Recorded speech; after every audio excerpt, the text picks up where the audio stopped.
Bonjour à toutes et à tous, évoquons aujourd'hui ensemble la prise d'acte de la rupture du contrat de travail.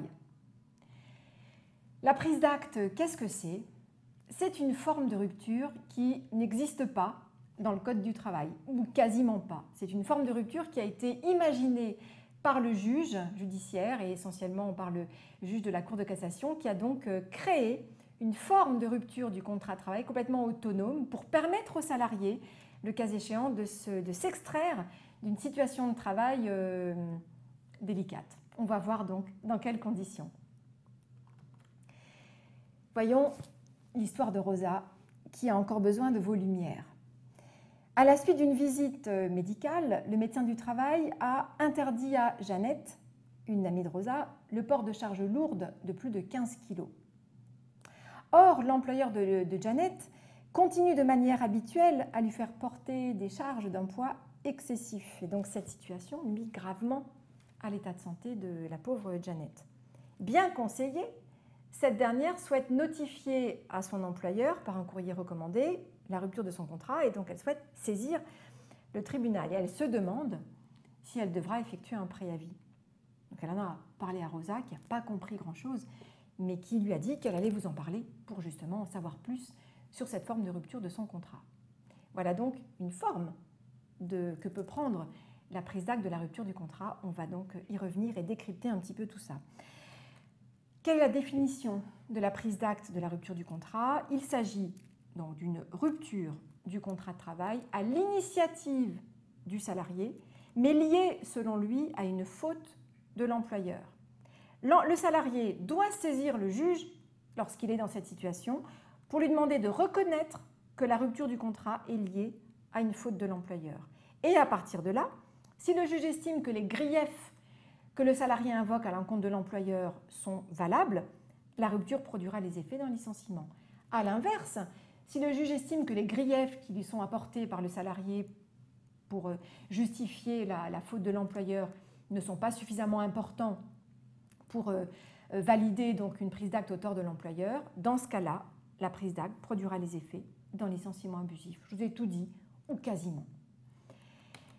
Quelques exemples de prise d'acte de la rupture du contrat au tort de l'employeur. C'est lorsqu'il y a discrimination ou harcèlement commis par l'employeur, ou alors, plus fréquemment, le non-paiement de tout ou partie du salaire, ou alors une modification du contrat imposée au salarié sans son accord, ou alors, et la liste est loin d'être terminée, le défaut d'organisation de visite médicale obligatoire. On peut citer aussi le non-respect par l'employeur de son obligation de sécurité, le non-respect par l'employeur des limites maximales du travail, etc., etc. La liste, elle est vraiment extrêmement longue, elle pourrait largement dépasser le cadre de ce diaporama.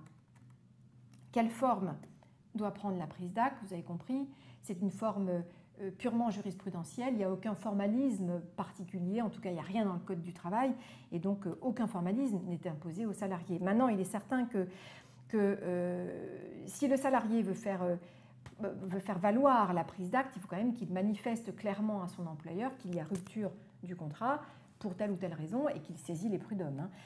Sachant que la prise d'acte entraîne donc la cessation immédiate du contrat. Le salarié n'est pas tenu d'effectuer un préavis.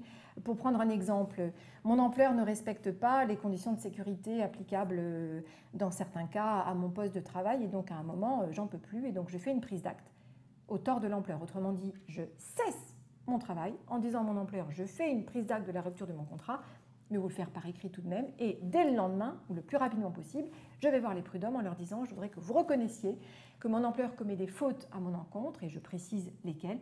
Et donc je demande que vous reconnaissiez donc que cette rupture est liée donc à une faute de mon employeur et qu'elle doit s'analyser comme un licenciement abusif. Voilà la logique de la prise d'acte. Quelle est la procédure que le salarié doit suivre? Ni plus ni moins que ce que je viens de vous dire.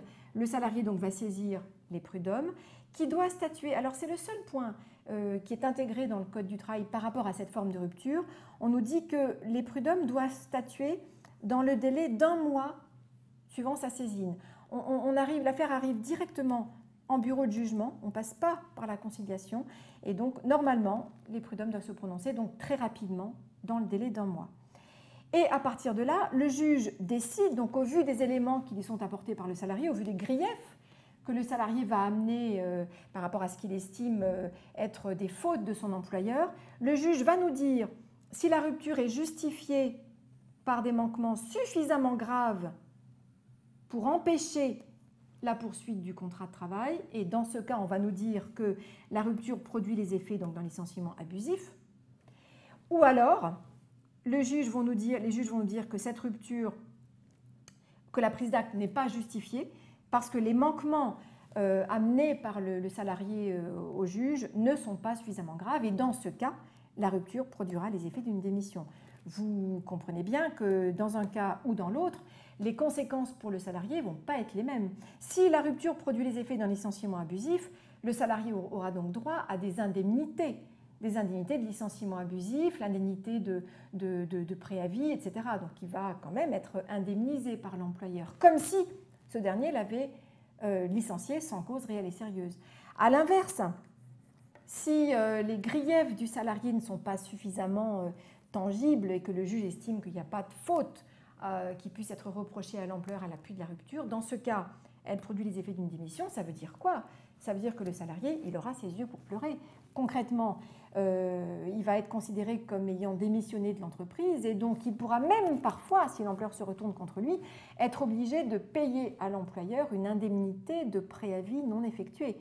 Donc le salarié peut parfois être assez surpris des conséquences que ça peut avoir s'il est arrivé dans une procédure de prise d'acte sans avoir trop réfléchi. Donc attention, c'est quand même une décision contentieuse qui peut être assez délicate. Donc il faut être certain des manquements qu'on reproche à l'employeur, de la faute commise à l'employeur. Il faut que cette faute rende impossible la continuation du contrat pour que le juge prononce la prise d'acte donc au tort de l'employeur.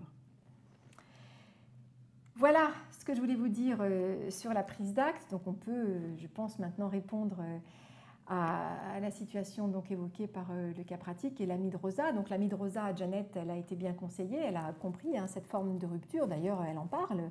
Elle a dit qu'elle voulait notifier à l'employeur qu'elle souhaitait rompre le contrat et qu'elle voulait saisir le juge. C'est ça, concrètement, la prise d'acte de la rupture du contrat.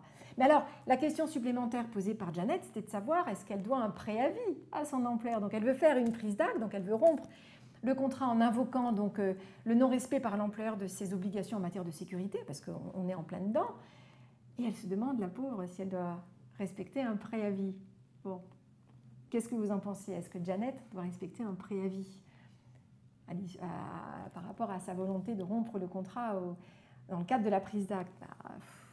En principe, il n'y a pas de préavis, il n'y a pas de formalisme relatif à la prise d'acte, et donc logiquement, il n'y a pas de préavis. La prise d'acte, c'est une situation qui rend impossible le maintien du contrat de travail. Donc, préavis, de fait, ne peut pas être respecté, ou n'a pas à être respecté par le salarié. Voilà pour la prise d'acte de la rupture du contrat. Je vous donne rendez-vous sur une autre séance sur la résiliation judiciaire du contrat.